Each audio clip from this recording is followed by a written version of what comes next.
কোরআনের সামনে কোনো উপজাতি নেই, কোরআনের সামনে কোনো পিছিয়ে পড়া পশ্চাৎপদ জাতি নেই। কোরআন প্রত্যেককে মানুষ বলে সম্বোধন।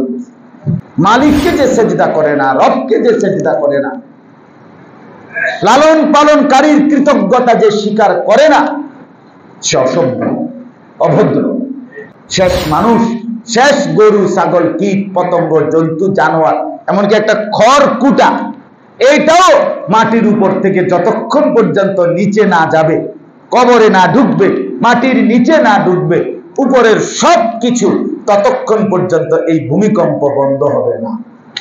কারণ গোটা পৃথিবীর জমিন একসাথে কাম। এই জন্য আল্লাহ তাআলা বলেন, আমার বান্দা ইসরাফিলের ফু দিলে যে ভূমিকম্প, সেটাই হবে পৃথিবীর সবচেয়ে ভয়ানক বিষয়। বিসমিল্লাহির রহমানির রহিম, সূরা হজ থেকে পড়লাম। ইয়া আইয়ুহান নাসুত্তাকু রাব্বাকুম, হে মানুষ, ইয়া আইয়ুহান নাস, হে লোক সকল, হে মানুষ।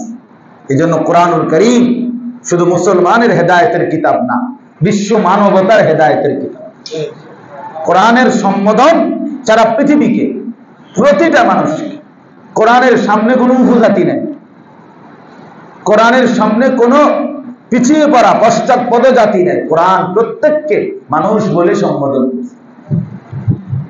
মানুষ বলে সম্বোধন। ইয়া আইয়ুহান নাস, পৃথিবীর শেষ প্রান্তে, আফ্রিকার গহীন জঙ্গলে, ব্রাজিলের আমাজন, সেখানেও অনেক মানুষ আছে যারা সভ্য পৃথিবী থেকে একদম আড়ালে।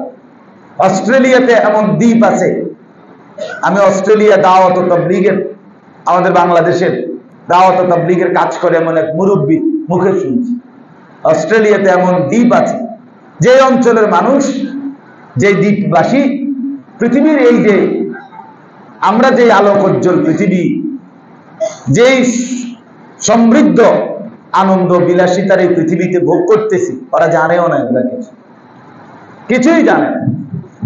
আফ্রিকার অঞ্চলের এমন ছোট্ট ছোট্ট এমন অসংখ্য অঞ্চলের মানুষ আছে যারা পৃথিবীর এই মুহূর্তেও কোনো আধুনিকতার ছোঁয়া তাদের গায়ে লাগে না, লাগে না। ওই দিন দেখলাম যে দেখায় লোকজনে যে বিস্কিট মাটি দিয়া বানায় খায়, বলে মা কি কহে, আজীব। কোথায় পাবে এসি, কোথায় পাবে গাড়ি, কোথায় পাবে আধুনিক এই বিলাস বেশন? তো আল্লাহ তাআলা বলেন সবাইকে, এরকম শেষ প্রান্তের শেষ মানুষটাকেও ডাক দিছে, ইয়া আইয়ুহান নাস, হে লোক সকল, ইত্তাকু রাব্বাকুম, সবাইকে বলছি তোমরা সকলেই তোমাদের রব আল্লাহকে ভয় করো, আল্লাহকে ভয় করো। রবকে ভয় করতে হয়, এখানে একটা গুরুত্বপূর্ণ বিষয়। কোরআনুল কারীমে আল্লাহ এখানে বলছে ইত্তাকু রাব্বাকুম, রবকে ভয় করো।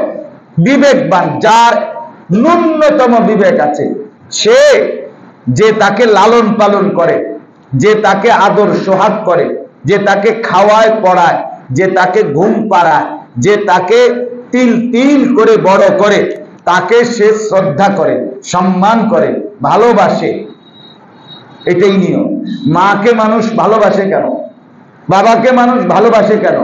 এই দুইজন আমাকে তিল তিল করে তরবিয়ত, আমার লালন পালন করছে, আমার সুখে দুঃখে, রাতে বিরাতে, আমার হাসি কান্নায়, আনন্দ বেদনায়, রোগে সুখে, হ্যাঁ, আমারে তিল তিল করে লালন করেছে, পালন করেছে। এই জন্য প্রত্যেকটা মানুষ পৃথিবীতে, যেই কোনো ধর্মের মানুষ, একেবারে যেই কোনো ধর্মের মানুষ, যেই কোনো মানুষ আপনার লালন পালন করে, যেহেতু মা বাবা, এই জন্য মা বাপকে সবাই মহব্বত করে, সম্মান করে। মা বাপ এর প্রতি সম্মান, মা বাবের প্রতি আন্তরিকতা, এই সবক, এই শিক্ষা কোরআনেও যেমন আছে, পৃথিবীর অন্য সবার কাছেও এই সবক আছে। এটা কোনো শুধু ইসলামের, এই কোরআনের কথা না, সবার কথা। কেন? মানে ওই যে লালন পালনের হক আছে, লালন পালন যে করে তাকে সম্মান করতে হয়, এটা প্রত্যেকেই বোঝে। তো এখানে আল্লাহ তাআলা এই শব্দটা বলছে, রব্বাকুম। কেন আমাকে ভয় করবা বান্দা? আমি তোমার রব, আমি তোমার রব। জন্মের প্রথম সেকেন্ড থেকে নিয়ে প্রতি সেকেন্ড, প্রতি পলক, প্রতি নিঃশ্বাস আমি তোমাকে লালন পালন করছি।